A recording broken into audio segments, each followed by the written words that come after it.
യാ അയ്യുഹല്ലദീന ആമനുത്തഖുല്ലാഹ് വകൂനൂ മഅസ്സാദിഖീൻ. അല്ലാഹനെ പേടിച്ച് ജീവിക്കൂ മുഅ്മിനീങ്ങളെ, സത്യസന്ധതയോടെ സത്യം പറയുന്നവരുടെ കൂടെ നിലനിൽക്കുവീൻ. അള്ളാന്റെ റസൂൽ ഒരു കാര്യം പറഞ്ഞിട്ടുണ്ടെങ്കിൽ തന്നിഷ്ടപ്രകാരം പറയുന്ന നേതാവല്ലല്ലോ നമ്മുടെ മുത്തു മുസ്തഫ. മറിച്ചു വമാ യൻതിഖു അനിൽ ഹവാ ഇൻ ഹുവ ഇല്ലാ വഹ്യുൻ യുഹാ അല്ലമഹു ശദീദുൽ ഖുവാ.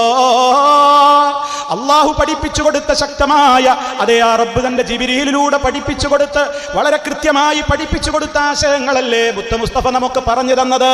അതിൽ പൊളിയില്ല, അതിൽ തള്ളേണ്ടതില്ല. അള്ളാന്റെ റസൂല് പഠിപ്പിച്ചതെന്ന് ഉറപ്പുള്ള ഒന്നിനെയും തള്ളല്ലേ. ആര് പറഞ്ഞാലും ഞങ്ങൾ തള്ളും എന്ന വാശി ദയവായി ഒഴിവാക്കണേ. പ്രിയമുള്ളവരെ, എന്തിനു വേണ്ടി? ഈ ലോകത്ത് നമുക്കതൊക്കെ ഇനിയും പറയാം, ആരും പിടിച്ച് ജയിലിലിടുകയുമൊന്നുമില്ല. പക്ഷേ നമുക്ക് ചെന്ന് കിടക്കാനുള്ള ഖബറിലെത്തുമ്പോ അള്ളാന്റെ റസൂലിനെ കുറിച്ച് ചോദിക്കുമ്പോ നമുക്ക് പറയാൻ പറ്റണ്ടേ?